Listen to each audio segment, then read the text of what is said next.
வால்மீகி உட்கார்ந்து ஜபம் பண்ண ஆரம்பித்தார். அவர் மீது புற்று கட்டிவிட்டது. வல்மீகம் என்னும் புற்றுக்குள்ளே இருந்து 12 காலம் செய்த காரணத்தினாலோ அவர் வால்மீகி என்ற பெயர் பெற்றார்.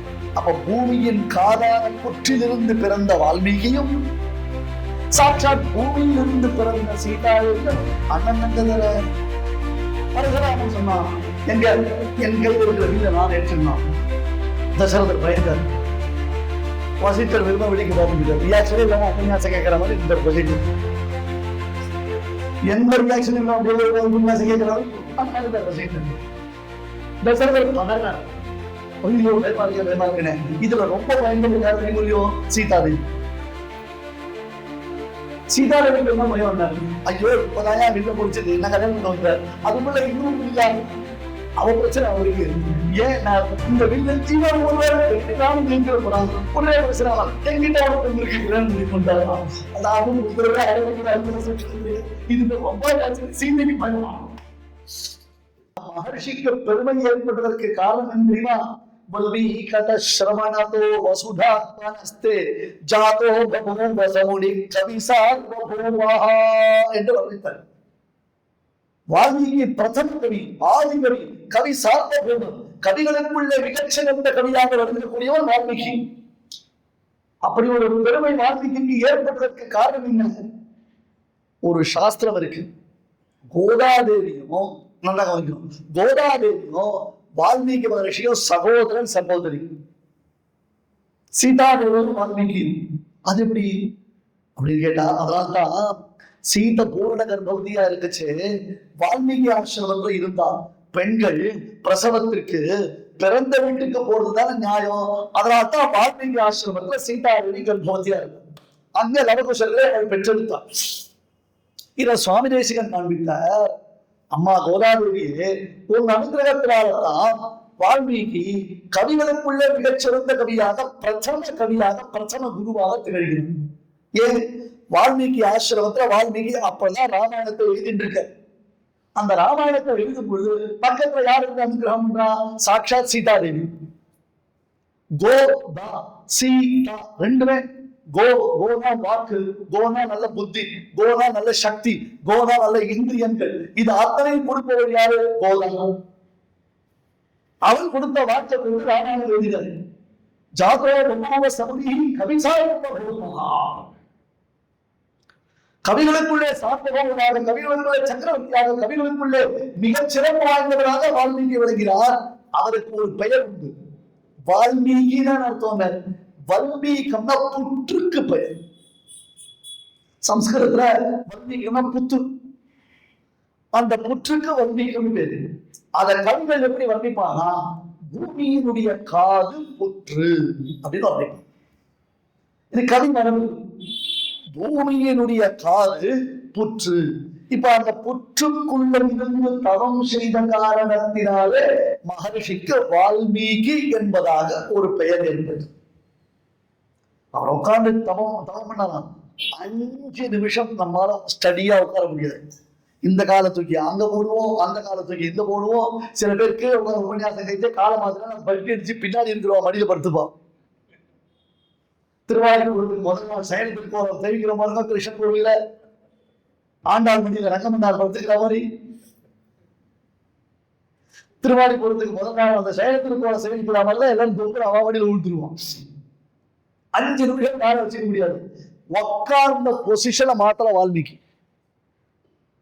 உட்கார்ந்த பொசிஷனை மாத்தல. அவர் மேனி முழுக்க கரையால் புற்று கட்டி விட்டது. அப்படின்னா எப்படி ஒரு தவம் பண்ணிருக்கும்? அத மாதிரி ஒரு தபஸ் பண்ண முடியுமா? அப்படி உட்கார்ந்து அச்சஞ்சலமாக எந்த நினைப்பும் இல்லாமல் பகவத் தியானம் பண்ண முடியுமா? பண்ணிருக்காளே, பெரியவர்கள் நமக்கு காண்பிச்சிருக்காளே. அவ்வளவுவான சுவாமி, ஒரு 5 நிமிஷம் போன பார்க்காம இருக்க முடியுமா? இந்த சின்ன குழந்தை எல்லாம் இப்பெல்லாம் அம்மா கல்யாணம் பண்றா, அந்த குழந்தைக்கு ஒரு டயாப்பர் கட்டி விட்டுறான் இடுப்புல. ஆனா 5 நிமிஷத்துக்கு ஒரு அதை செக் பண்றான் அந்த டயாப்பரை. அந்த மாதிரி 5 நிமிஷத்துக்கு வந்து செக் பண்ணிட்டு இருக்கான். என்ன மெசேஜ் வந்திருக்கு, என்ன மெசேஜ் வந்திருக்கு, என்ன மெசேஜ் வந்திருக்கு, யாருக்கிட்ட வந்திருக்கு, அப்படியே நமக்கு ஒரு ஹைப்பர்னஸ் வந்துருது. நம்ம அதையே பார்க்கணும். வால்மீகி உட்கார்ந்து ஜபம் பண்ண ஆரம்பித்தார். அவர் மீது புற்று கட்டிவிட்டது. வல்மீகம் என்னும் புற்றுக்குள்ளே இருந்து 12 காலம் தவம் செய்த காரணத்தினாலன்றோ அவர் வால்மீகி என்ற பெயர் பெற்றார். அப்ப பூமியின் காதான புற்றிலிருந்து பிறந்த வால்மீகியும் சாட்சாத் பூமியிலிருந்து பிறந்த சீதாதேவியும் அண்ணன் தங்க தானே. அவருடைய அனுகிரகம் கோதே அம்மா கோதாதேவியே உன் அனுகிரகம் தொற்றே யசஸ்ரவண யோகமிருதாயமானா துல்யாம் தொலீய மணிமூர சிஞ்சிதானா கோதே த்வமேவ ஜனனி த்வதபிஷ்டவார்கா வாசம் பிரசன்ன மதுரா மம சம்விதேகி. நீ ரங்கநாதன் கவனிக்கணும். இப்ப நான் பாட போறேன், ஒன் விஷயமான கோதாஸ்துதி பண்ண போறேன். அந்த கோதாஸ்துதி பண்ணும்போது ரங்கநாதன் கவனிக்கணும். உபன்யாசம் சொல்லிட்டு இருந்துச்சு, இங்க வேடிக்கை பார்க்கறது, அங்க பாக்குறது, இங்க பாக்குறது, யார் வரா யார் போறான்னு உட்கார்றது நிக்கிறது, இதை பார்த்துதான் சுவாரஸ்யம் இல்லை. ரங்கநாதனுக்கு டோட்டல் கான்சென்ட்ரேஷன் இருக்கணும். எப்படி இருக்கும் கான்சென்ட்ரேஷன்? 100 பேர் இருந்தாலும் அந்த காதலி அவள் நடந்து போகும் பொழுது அவள் கால் சத்த கொலுசு மட்டும் இவனுக்கு காதல விழுந்தோ, டக்குனு அதை கான்சென்ட்ரேட் பண்ணுவோம். இங்க எங்கேயோ நம்ம பாட வந்திருக்காளான்னு பார்ப்பாளோ இல்லையோ, அந்த மாதிரி துல்யாம் தொதிய மணி மூப்புற செஞ்சிதானா உன் கால் கொலுசு மாதிரி கிடுக்கு கிடுக்கு கிடுக்கு சத்தம் போடும். அது ரங்கநாதனுக்கு மட்டும்தான் தெரியும். அவன் மட்டும்தான் அதை கவனிக்க முடியும். மீதி பேருக்குலாம் அந்த சப்தம் அப்படி பெருசா தெரியவே முடியாது. அது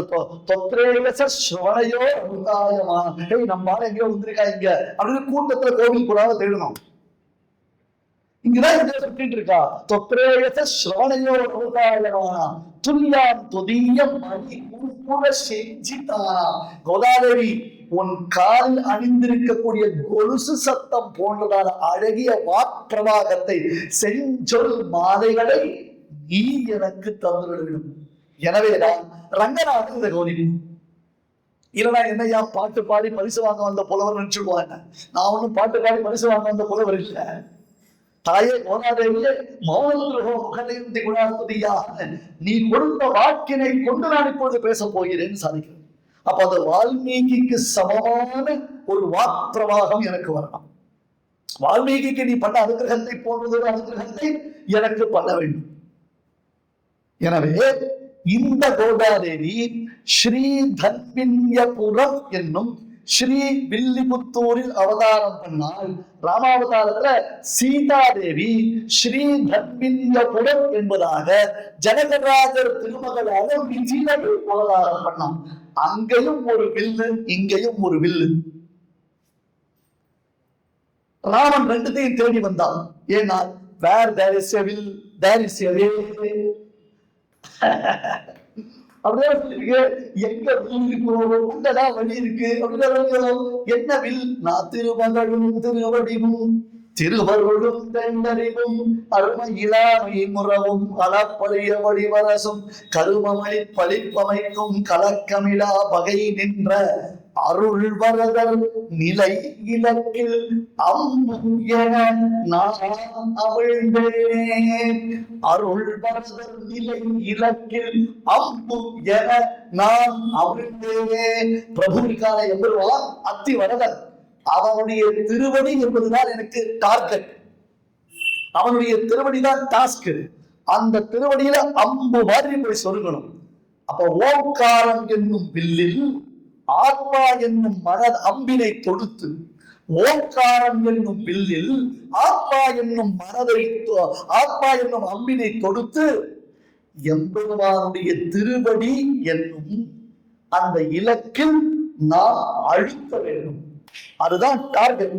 அடிச்சா போய் போய் இந்த ஜீவாத்மா பகவானுடைய சரணாரவிந்தத்தை அடையணும். அங்க யார் இருக்கா? பெருமாளும் பிராட்டியும் ஸ்ரீ நிவாசம். இப்ப ராமன் பிரம்மச்சாரி ராமன், வெறும் ராமனா இருந்தா பிரயோஜனம் இல்லை. சீதாராமனா இருந்தால்தான் சரணாகதி பண்ண முடியும். இது உலகத்திற்கு தெரியணும். அதனால இந்த சரணாகதி சாஸ்திரம் உலகத்திற்கு தெரிவதற்காக நான் ராமபிரானை அழைத்துக் கொண்டு போகிறேன். விஸ்வாமித்திரர் அழைச்சு வந்தார். யாகத்துக்கு தான் அழைச்சு வந்தார். யாகம் முடிஞ்சதோ இல்லையோ, முடிஞ்சதா கிளம்பி போக வேண்டியதான, திருப்பி ரிட்டர்ன் வாபஸ் வர வேண்டியதான. அங்கே ஜனங்கள் கூப்பிட்டாலும் போக வேண்டிய அவசியம் இல்லை. டாஸ்கே அல்ல. அப்பா கிட்ட சொன்னா கல்யாணத்துக்கு ஒத்துக்க மாட்டாருன்றதால விஸ்வாமித்திரர் அப்பா கிட்ட சொல்ல அழைச்சு போயிட்டு. பாத்தீங்களோ, நீங்க என்ன நினைச்ச வயதுக்காக இருந்தா ரொம்ப நாசுக்கா பசங்களுக்கு கல்யாணம் பண்றதுக்கு அவ தூண்டி இருக்குவோம். அதனால விஸ்வாமித்திரர் அழைச்சு போன அங்க ஒரு பெரிய வில்லு வச்சிருக்கான். Will power காண்பிக்கணும்.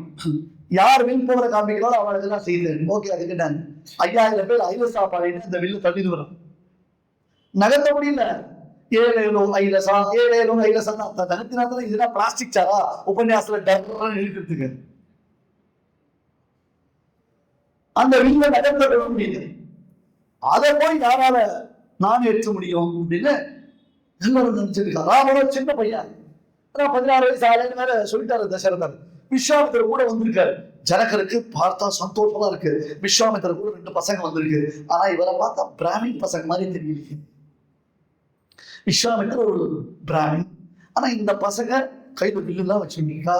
ஒருவேளை பரசுராமுடைய சிஷ்யாரோ, ஏன்னா கிட்டத்தட்ட ஒரே ஃபேமிலி தான். விஸ்வாமித்திரர் பரசுராமெல்லாம் கிட்டத்தட்ட ஒரே கேட்டகரி தான். இந்த பசங்க நமக்கு பொண்ணுக்கு கிடைச்சா நல்லா இருக்கும். அந்த காலத்துல பெண்ணை பெற்றவாள்லாம் பயந்துருக்கான்னு தெரியுது. இந்த காலத்துல அசால்ட்டா இருக்கா. என் பொண்ணுக்கு இப்பதான் 38 வயசு ஆகுது, இன்னும் 3 வருஷம் போடலாம், அப்புறம் என்ன சச்சியத்தை பூர்த்தி தான். கவலையே வர மாட்டேன்னா. ஒரு காலத்துல 38 வயசுக்கு அந்த பொண்ணு தம் பிள்ளைக்கு கல்யாணம் பண்ணிட்டான், அல்லது தம் பொண்ணுக்கு கல்யாணம் பண்ணி வச்சிருந்தான். இப்ப அவளுக்கே கல்யாணம் ஆக மாட்டேன்றது. என்னமோ போயிட்டு இருந்து லோகம். சில சமயம் பார்த்தா ரொம்ப வருத்தமா இருக்கு, சில சமயம் ரொம்ப கோபமா இருக்கு. ராமனுடைய கதையை சொல்றோம், கோபத்தை கொஞ்சம் அடக்கிதான் வரும், ஆனா அடக்க முடியல. இந்த மாதிரி பண்ற அட்ராசிட்டிஸை பார்த்தா கோபம் வரும். கோபம் வரதான் வருது. ஜனகருக்கு ரொம்ப சந்தோஷமா இருந்தது. இருந்தாலும் பயந்துட்டே கேட்கிறார். அவன் சொல்றா, விருந்தினர் வேள்வி காண வந்தா வில்லை காண்பா பெரும் தகமை தயவன் தன் புதல்வர் என்றார். இவ யாரு தெரியுமோ இல்லையோ, தசரதனுடைய பிள்ளைகள். அவாடா, அதை சொல்லும் சுவாமி. முதல்ல எதை சொல்லணுமோ அதை சொல்ல மாட்டேங்கிறீங்க. அதை முதல்ல சொல்லலாம். தசரதனுடைய பிள்ளையா, ஆஹா ஓகே ஃபைன் அப்படின்னு அந்த வில்ல கொண்டு வந்து நிக்க வச்சு ஜனகர் இங்க விஸ்வாமித்திரர் ராமன் லக்ஷ்மணன் நிக்கிறா. வில்ல பார் அப்படின்னு. விஸ்வாமித்திரர் ராமா அந்த வில்ல பாரு. வில்லு முடிஞ்சிருக்காளே பாரு. சீதையை பார்த்தது போடுனா கொஞ்சம் வில்ல பாருடா. நான் சுக்கா சொல்ற விஸ்வாமித்திரர் தெரியுமோ, சீதையை பார்த்துட்டு இருக்கா ராமன். போனா எடுத்தா நான் ஏச்சினா சரியான டென்ஷன். அந்த 4 ஈடுபடுத்த மாட்டேன்னு அந்த வில்லு உடைஞ்சு போச்சு. தயரதன் புதல்வன் என்பார், தாமரை கண்ணன் என்பார், புயலிவன் என்பார், பூமையும் பொருவும் என்பார், மலருடை துலகமும் என்பார், மானுடல் அல்லன் என்பார், கயல் பொரு கடவுள் முடிவும் அக்கடவுளே காணும் என்பார். எல்லாரும் பார்த்துருக்கச்சே, இவன் யாரு? ஒருத்தர் தசரதன் பிள்ளை என்றார். தயரதன் புதல்வன் என்பார், தாமரை கண்ணன் என்பார். தசரதன் பிள்ளை இல்லடா, கரியவாடி புறவருந்து விழுந்து செப்படி ஓடிய நீண்டா பெரியவர்கள் பார்த்தாலே தெரியலையா? தாமரை கண்ணன் என்பார், புயல் வந்தீனி என்பார், போதருமா போலே நீ பூவை பூவண்ணா, மகளுடை துலகம் என்பார், சில ஜனங்களை சங்கானங்கா படைகள் சமுச்சித காலத்தலா சதகோடி சண்டமுள்ள பிரகாசித பாரவேட்யா. சுவாமி சிங்காமித்தாரே, பிரகாசித பாரவேட்யான்னு என்ன? கடவுளும் அக்கடவுளே என்பார். ஏஷ நாராயண ஸ்ரீவா க்ஷீராத்மதி கேதனா நாகவர்ணன் உத்ஸ்ருத்ய ஆகதோ மிதிலாபுரி. வந்துட்டாங்க இல்ல, இங்க வந்துட்டா. அப்படி பாடினார். அப்படி பாடுறதுக்கு யார் இன்ஸ்பிரேஷன்? பெரிய ஆழ்வார் இன்ஸ்பிரேஷன். எங்க ஆண்டாளுக்கு திருத்தந்தையான பெரிய ஆழ்வார் பாடினார். கதிராயிரம் இரவி கலந்திருந்தால் ஒத்த நீர் முடியா, எதிரில் பெருமை ராமனை இருக்குமிடம் நாடுகிறேன் அதிலும் கடல் பொருளோள் இரணிகள் ஆகம் பிளந்து அறியாய் உதிரமடைந்த கையோடிருந்தானே உள்ளவா கண்டாண்ட. அங்க ராகவசிம்மனை டிசம்பராக சேவித்தார்கள் எல்லோரும். பெருமாளை செவிச்சார். முடிச்சோதியாய் முகச்சோடி மலர்ந்ததுவோ கதிராகிறவிரை கடந்தரித்தால் ஒத்த நீர் முடிகளில் பெருமதிராமனை இருக்குமிடம் நாடுகிறேன் அதில் கடல் பொறுத்தோள் இரணியன் ஆகம் பிளந்த அறிகாய் உன்னவரையுங்கள் கையோடாரை. இவன் நிருசிம்மாவதாரம் எடுத்து இரண்யகசிபுவை கிழித்து கொள்ளியவன் கோரவனும் குடலவன் பாய்ந்து தள்ளியவன் தலைக்காரை தனித்தனியோ பிரித்திட்டு அள்ளியவன் ருதினத்தை ஆசையுடன் உண்டபினால் என்றா வரவும். அறியாய் உலகமந்த கையோடு இருந்தானே உள்ளவா கண்டாருள பிரகாசித பாரமேத்யா ಪರಿಸೃತ ಪತಿ ಮರಣ ಜಂಗ ತುಹಿದ್ರು ಮುಚ್ಚಬೇಟ ವಿಕರಣ ಸಮುಚಿತ ಕಳಕಳ ಶತಗುಣಗದಿನವರ ಸುಂದರ ಮುನಿವರ ನಿಜದ ಪ್ರಕಾಶಿತ ಪಾರಮೇತ್ಯ ಸ್ವಾಮಿ ರಾಘವ ಸಿಂಹ ನಮಸ್ತೆ ನಮಸ್ತೆ அப்படின்னு அவரை கொண்டாடினார்கள். பிரகாசித பாரமேத்ய அந்த பரமேஸ்வர தன்மையை காண்பித்தார். பரதத்துவத்தை நிர்ணயம் பண்ணா சீதா மாதவு ஜெகதி விச்சினா சூதிகா தேகமாகும். போஜனூர் மகாகவி சொன்னார், ஐயா எங்கள் மங்களவரையான மகாலட்சுமி தாயார் அவதரிப்பதற்கு அந்த பூமியின் ஒரு பகுதியானது லேபர் வாடாமல் இருக்கிறது. அங்க வந்து காண்பித்தார். கடல் பொருள் கடவுளை கசில் பொருள் கடவுள் கடவுளே காணும் என்பார். அதுவரையிலும் ஜனகருக்கு ஒரே பீபி இருந்தது. சுவாமி மோச்சித ஜனக ஹிருதய சங்கா தங்கா. ஐயோ இந்த குழந்தை எப்படியா வில்ல முடிச்சுட்டுமே ராவணாதிகள் வந்துடுவா போறதுக்கு. ஐயோ இந்த குழந்தைக்கு எப்படியாவது கல்யாணத்தை பண்ணி வைக்கணுமே அப்படின்னு நினைச்சுட்டே ஜனகருக்கு அவருடைய ஹிருதயத்தில் இருந்த தாபம் போச்சு. அத்தார பேரை வந்து ஸ்ரீராம ஜெயம் ஸ்ரீராம ஜெயம் ஸ்ரீராம ஜெயம் கொண்டாட ஆரம்பிச்சுட்டாளாம். அப்படி திரும்பினார் விஸ்வாமித்திரர். அகம் வேத்மி மகாத்மானம் எப்படி சொல்லி கொண்டு தெரியுமா? என் குழந்தைய கொண்டிருக்கண்டா, என் பிராட்டிக்கும் என் பெருமாளுக்கும் ஒரு கல்யாணத்தை கொண்டு வைக்கிறதா, கண்ணோடு கண்ணு நோக்கு நோக்கி வாய்ச்சொற்கள் என்ன பயனில்லைன்னு ஒருத்தருக்கு பார்த்துக்கிறான். செய்தி ஆகும் என்னவோ பார்க்கிற மாதிரி இப்பதான் அவரை கூட்டி தாக்கம் இத்தனை நாள் வரலையா. நான் அடிக்கிறோம் பண்றது எங்க அப்பா சொல்லல, உங்க அப்பா மட்டும் இல்ல இந்த பிரச்சனை வேறவர்களுக்கு 3 மாமியார் சமாளிக்கிறமே நான் அப்படின்னு எல்லாம் கண்ணுக்குள்ளேயே 9 வயசுல கிளியர் பண்ணிட்டு இருக்கா 2 பேரும். வாய்ச்சொற்கள் அதான் விஷயம் நான் சொல்ல சொன்னேன். ராமா சீதையை பார்த்து போகும் அதுக்கப்புறம் சீதை அப்படின்னு காண்பித்தாரோ. பிரகாசித பாரமேத்யா அடுத்த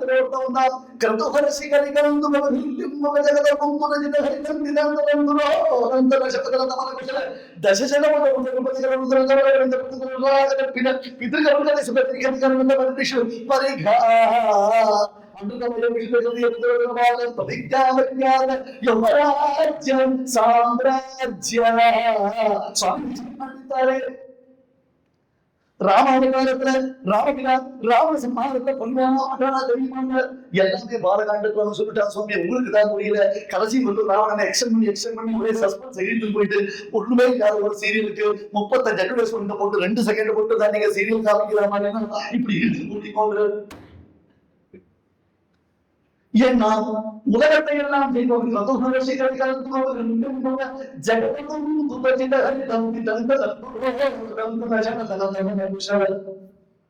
திக்கஜங்களுடன் சண்டை போட்ட திக்கஜங்களை எல்லாம் ஜெயித்து அந்த ராவணேஸ்வரன் அவனை ஜெயித்தவன் யாரு தெரியுமோ? கார்த்தவீரியன் ஒரு ராஜா. ராவணனுக்கும் 20 கை, கார்த்தவீரியனுக்கு 1000 கை.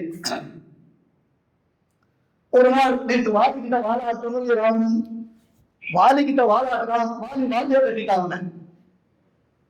அந்த மாதிரி கார்த்தவீரியன் ராவணன் கை வச்சான், கார்த்தவீரியன் அடிச்சான், உத வாங்கினான். அப்புறம் ஆஸ்யூஷல் உத வாங்கின பிறகுதான் என்ன அப்படி கேட்டார், நான் ஒண்ணு இன்டென்ஷனா பண்ணல, நமக்குள்ள எல்லாம் சகஜமாப்பா அப்படின்ட்டு அரசியல் இதெல்லாம் சாதாரணம் அப்படின்னு மானம் கட்டு போய் எல்லாத்தையும் கை கொடுக்குறதோ அதெல்லாம் பண்ண ஆகணும். சரி, கார்த்தவீரியன் ராவண பங்கம் இந்திராதேவர்களை ஜெயித்தவன், பரமசிவன் இருக்கக்கூடிய கைலாத பர்வதத்தை அசைக்கும் திருப்போர் உண்மை பெற்ற ராவன், அந்த ராவணனை ஜெயித்தவன் கார்த்தவீரியன், அந்த கார்த்தவீரியனை ஜெயித்தவன் பரசுராமன். கார்த்தவீரியனை கொன்றவன் பரசுராமன். இரவல் ஒரு படையுடைய சத்திரிய வம்சமே கூட்டாளி என்று அவர்கள் அத்தனை வெட்டி கொண்டு அவர்கள் ரத்தத்தை தேக்கி வைத்து தன்னுடைய முன்னோர்களுக்கு தர்ப்பணம் பண்ணினான். சைலண்டா பண்ண வேண்டிய தர்ப்பணத்தை இவ்வளவு வைலண்டாவா பண்ணுவான். அந்த பரசுராமன் வந்து எதிர்ந்தான், இதுவரையிலும் ராமன் ராமன் அப்படின்னா யாருக்கும் பிரச்சனை வரல. இப்ப பீராமாவும் இன்ஷியல் கேட்கிறான், பரசுராமன் தசரதராமன் கேட்கிறான். இந்த கொஸ்டின் எனக்கு பிடிக்கல, யார் ராமன் போகிறதா, யார் ராமன் கேட்கிறான். நீ இல்ல நான் இருக்கணும். ஜனகர் கிட்ட ஒரு வில்லு, அதை உடச்சியே, ஆமா அது உளுத்து போன வில்லு, அதை ஏற்கனவே பேட்ச் ஒர்க் பண்ணி பிளாஸ்டிக் எல்லாம் பண்ணி வச்சிருக்கான் தெரியுமா. ஏன்னா யாரும் அமைச்சர் வந்து தரப்பு விழா பண்ண அந்த புதுசு பேட்ச் ஒர்க் அது கை வைக்க புதுசு நின்று அப்படிதான் உளுத்து ஒரு வில்லு. என்ன ஒரிஜினல் வில்லு வைஷ்ணவ தனுசுன்னு பேர் இருக்கு. ஒரு காலத்துல தேவர்கள் ஒரு பந்தயம் வச்சா, ஒரு பெட் மேட்ச் ஒன்று, ஜாலி மேட்ச் ஒன்று, ஒரு பெருசா சீரியஸா இல்ல, ரெண்டு விஸ்வகர்மாவை கூட்டா 2 வில்லு பண்ணினான், பெரிய வில்லு பண்ணினான். பண்ணினோடனே ஒண்ணு பரமேஸ்வரன் கிட்ட கொடுத்தா, ஒண்ணு மகாவிஷ்ணு கிட்ட கொடுத்தா. உங்க 2 பேருக்குள்ள யார் சிறந்தவர் ஒரு போட்டி வச்சுக்கலாம். 2 பேரும் சண்டை போட்டுக்கொண்டாரு. 2 பேரும் சண்டை போட்டான். அந்த வில்லு வச்சிருந்து சண்டை போட்டு இருந்துச்சு. மகாவிஷ்ணு அப்படின்னு ஒரு பொக்கார பண்ணார். அவர் போட்ட சண்டத்துல பரமசிவன் கையில இருந்த வில் முறிந்து அதை கிராக் விட்டு உடனே தெரிஞ்சு போச்சு தேவர்களுக்கு எல்லாம். ஆஹா அப்படின்னு எம்பெருமான் மகாவிஷ்ணுவை கொண்டாடினா நாராயணனே நமக்கே பறை தருவான்றதை புரிஞ்சுட்டான். அதுக்கப்புறம் பரமசிவன் என்ன பண்ணார், அதுக்கு கொஞ்சம் ஃபெனிகால்லாம் போட்டு குயிக் ஃபிக்ஸ் எல்லாம் போட்டு அதை ஒட்டி அது மேல 2 டேப் எல்லாம் சுத்தி இது ஜாகிரத இதை பத்திரமா பூஜையில வச்சுக்கோன்னு ஜனக வம்சத்து ராஜாக்கள் கிட்ட கொடுத்துருக்கார். அது பரம்பரையாக பூஜை பண்ணி கொடுத்துருக்கா. அதனால ஏற்கனவே உடஞ்சி போன வில்லது. இந்த இன்னொரு வில்லு விஷ்ணு ஜெயிச்சார் இல்லையோ, அந்த விஷ்ணு ஜெயிச்ச வில்லு எங்க இருக்கு, கோதண்டம் பேரு, அது பரசுராமன் கையில். பரசுராமன் சொன்னா எங்க என் கையில் இருக்கிற வில்ல நான் ஏற்றிருந்தான். தசரதர் பயந்தார்.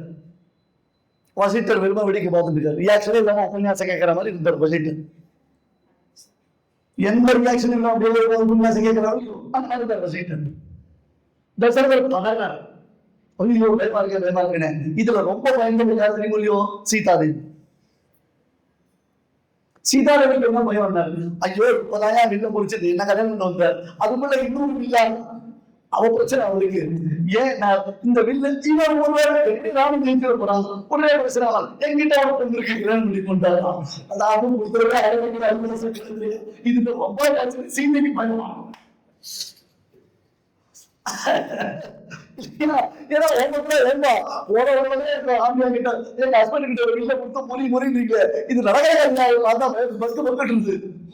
அப்படின்னு சீட்டை போயிட்டான். இவர் வில்ல நான் ஏற்றின போறாரே சீட்டை போயிட்டான். ஐயோ என் குழந்தை பாவம்னு தசரதன் போயிட்டான்.